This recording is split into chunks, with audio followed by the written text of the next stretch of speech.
Yeah, sure. My name's Angie Meddins, and I'm the Sales and Marketing Account Director for the Kenya Tourist Board in the UK and Ireland. Why are you specifically here at the Business Travel Show? Because we really want to show that Kenya still is very much open for business. We have had some problems, as you'll be aware, in Kenya over the last 4 weeks. But I think what's really important to know is these really are very much isolated to specific areas of Kenya.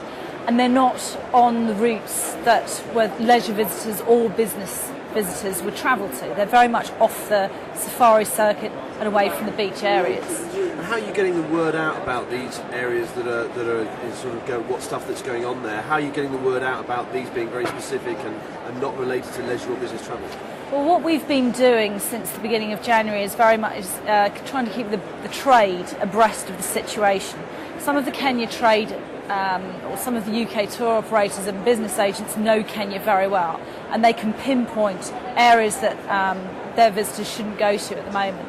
But others need our assistance to be able to tell them where they can go. So we've been sending out daily updates, working very closely with the media and correcting areas of the media which perhaps haven't been so specific. And what do you see as the major challenges for the Kenya Tourism Board going forward? We need to rebuild consumer confidence, and we need to rebuild the trade confidence. So part of our recovery plan includes taking agents and tour operators over to Kenya to see the destination firsthand so they can see for themselves that Kenya still very much is open for business. And the same with the media as well. We've got quite a few journalists, press trips planned down there, again to show the specific areas of Kenya that really, that just aren't touched. How long do you think that whole process of evaluation and getting the word out is going to take, do you think? Well, we hope to start being a lot more active on the marketing front from the beginning of March. And it will very much be a continual process. We would be actively marketing anyway, so it's going to be an added process in line with the situation that we've been dealing with.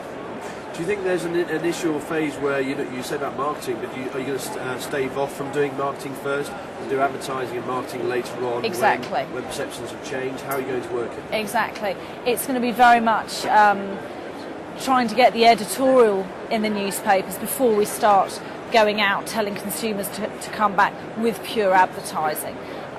It's very much a step-by-step process, and we'll be working very, very closely with the UK trade to help them build their business back to Kenya.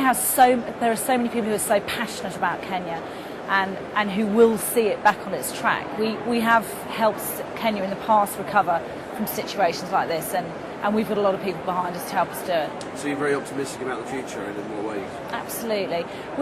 Kenya, we received our 2007 arrival figures today, and the UK is the largest international market into Kenya, and we have just hit 200,000 arrivals for 2007, which is fantastic and represents a 19.9% increase. And worldwide, globally for Kenya, we've just gone over 1 million tourist arrivals into Kenya as well. So 2008 will be a slightly more difficult year, but I'm absolutely confident that we will get there. Do you think the product needs to evolve in relation to the what's been going on? You look how, say, Israel's evolved in terms of promoting, let's say, the Red Sea Riviera as a specific isolated product in order to detract from perceptions about Israel as a whole. Do you think Kenya will need some kind of that at the moment, or needs that in time in order to do that, or not really? Kenya is such a big country. It's the size of France. And the areas which have been affected are so isolated. I think what is key is to explain to both the trade and consumers is that visitors to Kenya and business visitors don't go anywhere near them.